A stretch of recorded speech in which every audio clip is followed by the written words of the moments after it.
तो चलिए दोस्तों, स्वागत है आप लोगों का फिर से एक न्यू वीडियो में। और आज की वीडियो में हम जानेंगे जो कि हमारी मार्केट में इन्वर्टर एसी आ चुकी है दोस्तों। तो इन्वर्टर एसी में क्या होता है, कोई भी एसी में प्रॉब्लम आती है स्प्लिट एसी में, तो उसमें क्या होता है हमारा कोड शो करता है। ठीक है, यानी कि जो हमारी स्प्लिट एसी होती है उसकी जो डिस्प्ले होती है उसमें एक कोड शो करता है, और कोड शो के माध्यम से हमें पता लगता है कि हमारी जो एसी में कमी क्या है। ठीक है, तो आज जितने भी मैन यहाँ पर मैंने कोड लिख रखे हैं, जैसे कि CL है, E2 है, E3 है, E4, E5, E6, E7, मतलब F1। तो ऐसे काफ़ी सारे, मतलब बहुत सारे लॉन्ग वो होते हैं। ठीक है, कोड। तो उन कोडों का क्या मतलब होता है, क्या मतलब नहीं होता है, वो सारी चीज़ें आज मैं आप लोगों को इस चार्ट के माध्यम से बताने वाला हूँ। अगर आपकी जो इन्वर्टर एसी है उसमें कोई भी इस प्रकार का कोड शो करता है, तो आप लोग किस प्रकार से पता लगा सकते हैं कि आपकी जो एसी है उसमें किस प्रकार की कमी है। तो ठीक है, चलिए शुरू करते हैं। सबसे पहले देखिए दोस्तों, अगर आपकी जो इन्वर्टर एसी है उसकी डिस्प्ले में आप लोगों को शो करना दिखाई देता है CL। ठीक है, यहाँ पर लिख रखा है मैंने CL। सबसे ज्यादा प्रॉब्लम ये आती है, ये वाली जो प्रॉब्लम है दोस्तों, हर 6 महीने में, 7 महीने में, 8 महीने में मतलब आई जाती है। CL का मतलब होता है फिल्टर क्लीनिंग, यानी कि जो आपकी एसी है उसको वो क्या मांगती है, वो एक क्लीनिंग मांगती है, यानी कि जिसको बोलते हैं हम देसी भाषा में सर्विस। ठीक है, यानी कि 6-7 महीने में हमारी जो उसके फिल्टर अगर साफ नहीं किए जाएं तो हमारा जो कोड शो करेगा वो करेगा CL, यानी कि कूलिंग कम हो जाएगी। और ये जो CL उसके कोड मतलब कोड शो करेगा उसकी डिस्प्ले में। ठीक है, तो आप लोग क्या काम करें, अगर ये कोड शो करे CL तो उसका आप लोग डायरेक्टली फिल्टर निकालें और एसी की सर्विस करा दें। आप लोगों की एसी एकदम बिंदास तरीके से चालू हो जाएगी। ठीक है, तो चलिए अगली बात करते हैं। अब अगला बात है E2, यानी कि E1। अगर उसके डिस्प्ले में एसी के शो करता है E1, तो दोस्तों इसका मतलब होता है इंडोर पंखा प्रॉब्लम, यानी कि हमारा जो इंडोर है उसका जो फैन होता है, यानी कि जहाँ पर हम कूलिंग निकालते हैं उसका जो इंडोर होता है वो या तो स्लो चल रहा है। ठीक है, या उसमें कोई प्रॉब्लम है, या उसकी मोटर में कोई दिक्कत आ चुकी है। अगर इस उसकी मोटर में कोई भी दिक्कत होगी तो यहाँ पर क्या शो करेगा E1। ठीक है, यानी कि जो इंडोर होता है, इंडोर का मतलब होता है अंदर वाला। ठीक, अंदर वाला मतलब जहाँ से हमारा जो इंडोर है वो कूलिंग निकालता है, कूलिंग वाला फैन होता है। ठीक है, वहाँ पर अगर कोई भी दिक्कत आती है तो हमारा E1 यहाँ पर क्या करेगा, E1 शो करेगा। ठीक, तो आप लोग डायरेक्टली पता कर सकते हैं और वहाँ पर उसको फैन को चेंज कर सकते हैं या फिर रिपेयर करवा सकते हैं। ठीक है, तो अगला हमारा वो है E2, यानी कि इंडोर पंखा स्लो प्रॉब्लम। ठीक है, तो इंडोर का मतलब यानी कि E2 अगर आप लोगों का मतलब शो करता है तो यहाँ पर भी है इंडोर पंखा स्लो प्रॉब्लम। ठीक है, स्लो प्रॉब्लम का मतलब होता है यानी कि आपका जो इंडोर है उसका जो फैन है, जो कूलिंग फैन है, मतलब जहाँ से वो कूलिंग फेंकता है। ठीक है, तो उसमें क्या होता है, वहाँ पर अगर आप लोगों का वो पंखा फैन या तो उसमें बर्फ जम जाएगा। ठीक है, तो स्लो चलेगा, या फिर कोई भी मतलब चूहा वगैरह या फिर कोई चिड़िया वगैरह वहाँ पर घुस जाएगी, या फिर कोई भी कॉकरोच वगैरह ऐसी चीज़ कुछ घुस जाती है वहाँ पर, तो हमारा जो फैन है दोस्तों वो स्लो हो जाता है। ठीक है,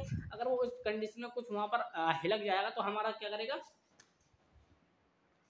एरर कोड क्या शो करेगा, E2, यानी कि वहाँ पर हमारा जो एरर कोड है वो E2 शो करना चालू हो जाएगा। ठीक है, तो इस प्रकार से आप लोग उसको खुलवा कर डायरेक्टली इसको साफ करवा सकते हैं, ठीक करवा सकते हैं। ये जो प्रॉब्लम है दोस्तों वो आती ही रहती है। ठीक है, तो इसलिए वीडियो को आप लोगों को लास्ट तक देखना है। ठीक है, अब देखते हैं अपन E3, यानी कि उसकी जो डिस्प्ले में अगर शो करता है E3, यानी कि ये वाला E3 अगर शो करता है इंडोर कॉइल फॉल्ट प्रॉब्लम, यानी कि वहाँ देखिए जहाँ पर हमारी इंडोर कॉइल होती है, यहाँ पर बर्फ जमा हुआ होता है, बहुत सारा बर्फ जमता है, वहाँ पर एक सेंसर लगा हुआ होता है। अगर वो सेंसर किसी प्रकार से ये चूहा काट दे, ठीक है, या फिर वो सेंसर खराब हो जाए, उस प्रकार में क्या होगा, हमारी जो एसी है वो साइंस नहीं कर पाएगी कि फ्रिज में, यानी कि हमारे जो कॉइल पर कितना बर्फ जम रहा है, कितना बर्फ नहीं जम रहा है। ठीक है, तो इस प्रॉब्लम में हमारा जो E3 यहाँ पर शो डायरेक्टली डिस्प्ले पर कर जाएगा कि हाँ भाई, या तो कोई सेंसर में प्रॉब्लम है या फिर ऐसी अंदरूनी कमी आई है, बर्फ वगैरह जमना बंद हुआ है, जिससे हमारा E3 सेंसर यानी कि E3 कोड वहाँ पर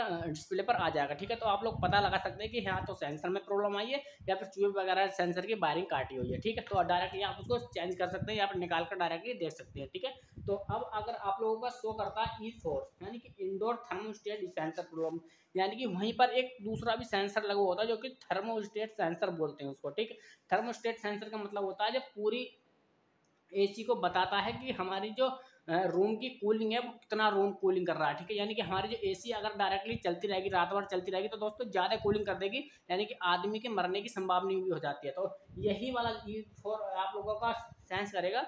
E4 सेंस कब करेगा, जब हमारा थर्मोस्टेट जो सेंसर है वो खराब हो जाएगा। ठीक है, यानी कि डायरेक्टली चलती रहेगी, वो कट नहीं मारेगी आपकी एसी, तो वहाँ पर उस इन्वर्टर एसी में E4 सेंस कर दिएगा। ठीक है, तो इस कंडीशन में आप लोग क्या काम करें, डायरेक्टली जो दूसरा वाला थर्मोस्टेट सेंसर होता है उसको डायरेक्टली आप लोग चेंज कर सकते हैं या फिर ठीक करवा सकते हैं, कोई प्रॉब्लम नहीं है। ठीक है, इस कंडीशन में E4 अगर आप लोगों को आता है तो इस कंडीशन में हमारी जो एसी है वो डायरेक्टली चालू रहेगी, बंद नहीं होगी, ना ही कूलिंग को बंद करेगी। ठीक है, बहरहाल कट मारना बंद हो जाएगा, यानी कि हमारी एसी कट नहीं मारेगी, डायरेक्टली चलती रहेगी और बर्फ जमाती रहेगी। ठीक है, तो इससे मतलब इतना भारी नहीं पड़ता, आप लोग बंद करके भी काम चला सकते हैं। ठीक, कोई दिक्कत नहीं है।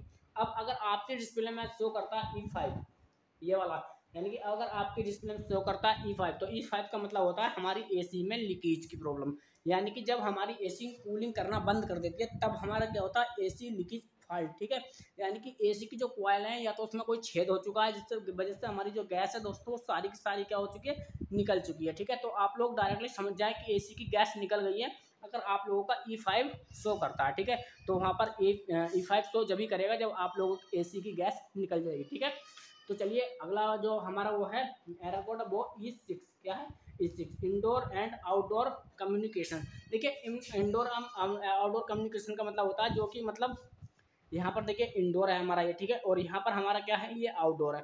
यहाँ पे जो तार डायरेक्टली आप इस प्रकार से सारे के सारे लगाते हैं, 4 बार लगाते हैं। ठीक है, अब 4 बारों का मतलब होता है कि आमने सामने लगाना, यानी कि यहाँ पर ग्रीन पे लगा दिया तो यहाँ पर भी आप लोगों को ग्रीन पे लगाना है, इधर रेड पे लगाया तो इधर भी रेड पे लगाना है। अगर ये कम्युनिकेशन आप लोगों का बदल जाता है, यानी कि इधर तो लगा दिया आप लोगों ने ग्रीन पे और इधर लगा दिया रेड पे, ठीक है, तो आप लोगों का जो कम्युनिकेशन है वो दोस्तों एकदम बदल जाएगा। तो इस कंडीशन में आप लोगों का E6 यहाँ पर इंडोर और आउटडोर कम्युनिकेशन फॉल्ट, तो आप लोग जो तार है दोस्तों एयर फेयर लगे हुए हैं, तो यहाँ पर हमारा जो एरर शो करेगा वो E6 से शो करेगा। ठीक है, तो आप लोग यहाँ पर अंदाजा लगा सकते हैं E6 अगर शो कर रहा है कि हमारा कहीं ना कहीं कम्युनिकेशन में फॉल्ट है, वायरिंग हमारी एकदम दिक्कत है। ठीक है, तो आप लोग यहाँ पर इसको चेंज कर सकते हैं। तो अगला वाला जो आता है दोस्तों वो आता है हमारा F1।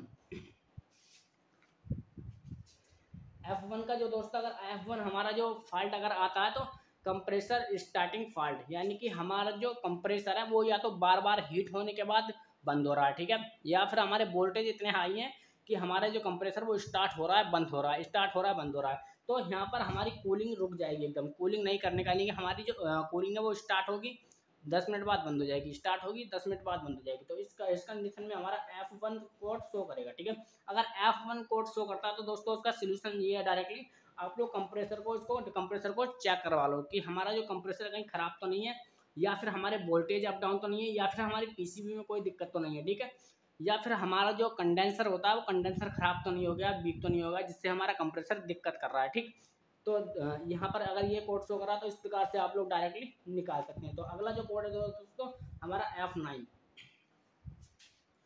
F9 का मतलब होता है अगर आप लोगों का जो आउटडोर होता है जो छत पे रखा हुआ होता है, ठीक है, अगर वो खराब हो जाए, उसका जो फैन है वो खराब हो जाए। ठीक है, आउटडोर का मतलब होता है जो छत पे रखा हुआ होता है जिसमें हम गैस डलवाते हैं, अगर वो वाला आउटडोर का फैन खराब हो जाए यानी पंखा खराब हो जाए, तो पंखा खराब होने का मतलब होता है यहाँ पर डायरेक्टली F9 डिस्प्ले पर शो कर जाएगा कि हमारा जो आउटडोर है उसका फैन खराब है। ठीक है, तो फैन का मतलब होता है जो पंखा है बाहर को हवा फेंकता है। ठीक है, अगर वो खराब हो जाए तो हमारा जो डिस्प्ले पर डायरेक्टली शो करेगा F9।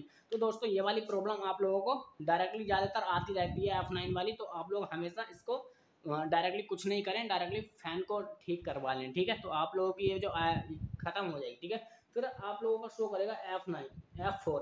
अगर आप लोगों को यहाँ पर शो करता है F4 डिस्चार्ज सेंसर प्रॉब्लम, देखिए यहाँ पर बहुत ही अहम बात है।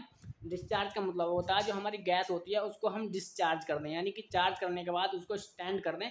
स्टैंड होता है तो उसका प्रेशर बैक होता है। ठीक है, वहाँ पर एक सेंसर लगा हुआ होता है, अगर वो सेंसर खराब हो जाए तो हमारा F9 यानी F4 यहाँ पर शो करेगा डिस्प्ले के अंदर इन्वर्टर एसी के। ठीक है, तो आप लोग डायरेक्टली पता कर सकते हैं या तो हमारी गैस प्रॉब्लम है, यहाँ पर गैस निकल गई है, या फिर वो वाला सेंसर खराब हो चुका है जो कि हीटिंग प्रॉब्लम वाली दिक्कत दिखाता है। ठीक है, आउटडोर के अंदर।